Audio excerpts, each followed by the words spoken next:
Good morning. இன்னைக்கு pre மார்க்கெட்டோட analysis என்ன அப்படின்றத பார்த்துடலாம்.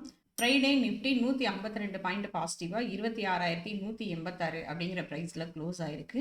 கிஃப்ட் நிஃப்டி இப்போ வரைக்கும் 13 பாயிண்ட் நெகட்டிவாக இண்டிகேட் பண்ணிட்டு இருக்கு. இது நம்ம மார்க்கெட்டில் எப்படி இம்பேக்ட் ஆகும் அப்படின்னா, நிஃப்டி 26,250 அப்படிங்கிறது ஒரு நல்ல ரெசிஸ்டன்ஸ் ஜோனாக இருக்கிறதுனால அங்கேருந்து ஒரு செல்லிங் ப்ரெஷர் வர்றதுக்கான வாய்ப்பு அதிகமாக இருக்குது. இப்படி ஒரு செல்லிங் ப்ரெஷர் வந்துச்சு அப்படின்னா 26,100 அப்படிங்கிற ப்ரைஸ்லேருந்து மார்க்கெட் அப் சைடில் மூவ் ஆகிறதுக்கான வாய்ப்பு அதிகமாக இருக்குது.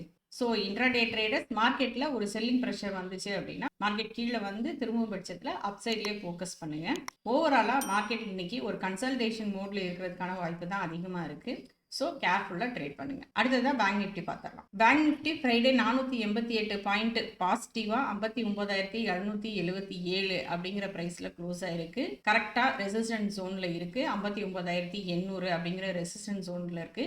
அதை உடைக்கும் பட்சத்தில் அடுத்த ரெசிஸ்டன்ஸ் அப்படின்னு பார்த்தீங்கன்னா 60,100 அப்படிங்கிறது நெக்ஸ்ட் ரெசிஸ்டன்ஸாக இருக்குது. ஒரு செல்லிங் ப்ரெஷரில் கீழே வருது அப்படின்னா 59,550 மார்க்கெட் மறுபடி மேலே திரும்புறதுக்கான வாய்ப்பு அதிகமாக இருக்குது. அடுத்ததான் இன்ஸ்டிடியூஷனோட ஆக்டிவிட்டி எப்படி இருக்குது அப்படின்றத பார்ப்போம். FIS 438 கோடிக்கு செல் பண்ணியிருக்காங்க. DIS 4,189 கோடிக்கு பை பண்ணியிருக்காங்க. இன்னைக்கு இன்ஸ்டிடியூஷனோட ஆக்டிவிட்டி மார்க்கெட்டில் எப்படி இருக்க போகுது, மார்க்கெட் எப்படி மூவ் ஆக போகுது அப்படிங்கிறத பார்க்கலாம். Thank you.